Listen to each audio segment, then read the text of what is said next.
Well, good evening, everybody, and welcome back. Yes, that's right. I said good evening because this is another special nighttime edition of Notes from the Pastor Cave. And I think I told you, as a matter of fact, I know I told you in the last episode that we did, the last video note, that I now share a cave with Mrs. Pastor Cave in our new home. And so really can't do these during the day. So I'm thinking of if the lighting works out okay, and maybe you can shoot me a comment about the lighting. We actually have quite a few settings we can fiddle with if we have to. But this is the one that seemed best to me this evening. And so we're going to try to do this because every room is different. So just because it's nighttime and because you're putting the lights on doesn't mean that you'll get a good result or a bad result. We just kind of got to fiddle with it, and if it doesn't work, it doesn't work. But let's see, looking at myself here in the screen, not too bad. Probably don't want you to see too much of my face. It's definitely not what it used to be. The other thing is I keep forgetting to I got to find the headphones and put those on, and that makes it actually a lot easier as far as volume control on my part. I can just hear myself better, but somehow we just keep forgetting to do that. And there's just still so much to do. We have been in Galatians. We started chapter 3 last time around. And I want to pick up in verse 7 because Paul starts talking about Abraham, as he does quite often.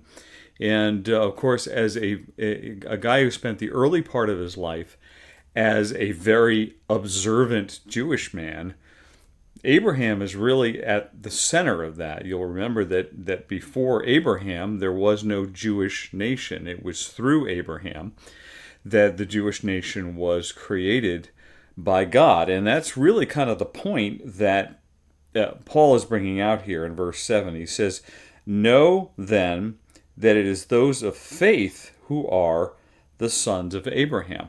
So long before Abraham had Isaac, long before Abraham had a group of people underneath him that would be his family, his offspring, that would create this young nation. Before that, Abraham had faith. He believed in God, and it was credited to him, it says elsewhere and here in the scriptures, it was credited to him as righteousness. In other words, his relationship with God was based on his faith, okay? The scriptures, foreseeing that God would justify the Gentiles by faith, not by the law, preached the gospel beforehand to Abraham, saying, "In you shall all the nations be blessed." Okay?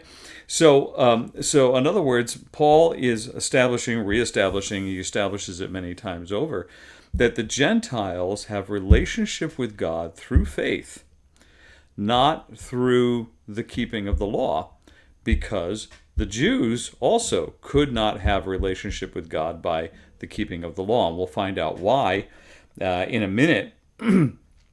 But he's focusing in here on the Gentiles. He says, look, Abraham's faith predates the law. Therefore, anybody who has a relationship with God through faith aligns herself with Abraham, not with the law, not with what happened later on, but with the law, but with the faith itself, and not with the law. Okay, so in you all nations will be blessed. So then, those who are of faith are blessed along with Abraham, the man of faith. Okay, so instead of calling Abraham the man whom God used to start a nation, Paul uses a little twist of terms here, and he calls Abraham the man of faith, because before he ever had a nation, he had a faith. And that faith caused him to have a relationship with God. And of course, it was through that relationship that God made that promise to Abraham. So then he goes on from here, verse 10. For all who rely on works of the law are under a curse. Okay? So if you're trying to do your relationship with God, whatever your background is, wherever you're coming from, because remember that Paul is dealing with Jews and Gentiles alike here. He's saying, look, if you're trying to keep the law as a basis of your relationship with God, you can forget it. As a matter of fact, not only can you forget it, but you're actually under a curse, okay? Well, it's, again, Paul using strong language, right? That was not the language you would ordinarily write in a nice letter to some people, right? You're under a curse, for it is written, cursed be everyone who does not abide by all things written in the book of the law and do them, okay? So what he's saying here is, look, there's none of us. There is the possibility that if you could keep the law of God perfectly, you would be in perfect relationship with God. However, there's a little caveat here. There's a little problem. There's a little issue. What is the little issue? The issue is you can't do it. You can't possibly do it. You're always going to be breaking one law or another, and we learn throughout the scriptures that if you've broken one of the commandments, you've broken them all. Okay, so that puts you under a curse. It's like, it's like you're constantly, you're the little Dutch boy trying to stick his finger in the leaks in the dike, and then you start to run out of fingers.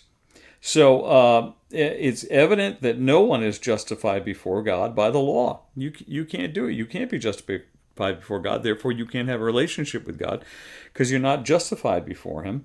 For the righteous shall live by faith. The law is not of faith, rather, and one does. The one who does them shall live by them. Okay, so Paul is reiterating again, you can't do this by works.